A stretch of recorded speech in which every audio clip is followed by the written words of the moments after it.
I would like to tell you a story. It's sadly not a happy one. It's the story of how we treated our native fish during the early 1900s. To start this tale, we need to talk about the common carp. They are native to Asia. They were imported to the United States during 1876 as a food fish because of how quickly they grow and reproduce. Those 5 common carp imported from Germany in 1876 grew and spread with human help to almost every body of water in the United States. They quickly began to outcompete native species like the smallmouth buffalo. The next part of our story focuses on the largemouth bass. Largemouth bass are only native to the Mississippi watershed. Due to the popularity of bass fishing and the increase in dams around the 1930s, largemouth bass began to be introduced to all parts of the United States.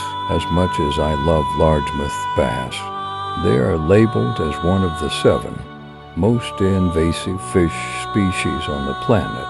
They grow quickly and feed aggressively, living in questionable water quality, making them perfectly adaptable to many continents across the globe. They were imported to Central and South America, Europe, Africa, China, Japan, and Asia. As we continue our story, we need to look at the prehistoric steward of the United States waterways, the alligator gar, a native and important top-level predator who has called the waters of the United States home for over 147 million years.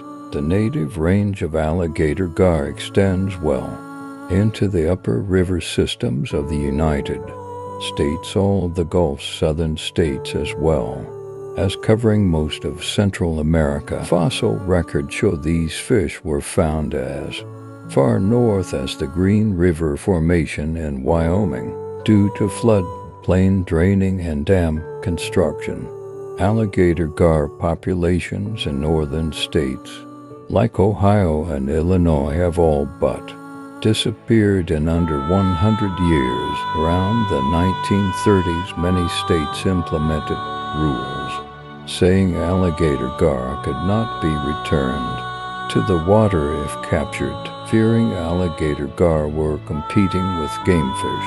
Cornell J.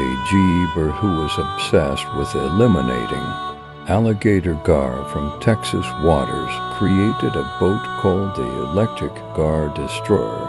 It carried huge generators that pumped massive surges of electricity into the water, killing all the fish it came into contact with as it swept down slow-moving East Texas rivers, killing every gar in its path. Around the same time, we did our very best to kill off the 2 species of sawfish in our waters, who often were captured by shrimp boats as well as caught with rod and reel. In under 100 years, we took their populations of both species of 25-plus foot growing dinosaurs into near extinction. None have been caught or sighted in Texas in over 2 decades.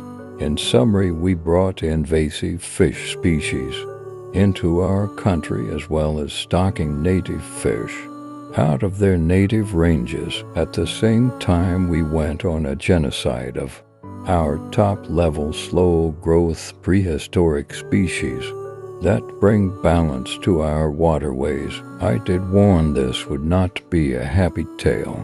That said, learning from our past mistakes will lead to a better understanding of how we can move forward in a way that is respectful of all of our native species. If you made it this far, I offer my humblest gratitude. Fighting for this fish species conservation on social media has begun to weigh on me. I appreciate those who have supported the message of conservation over the years more deeply than I can convey here.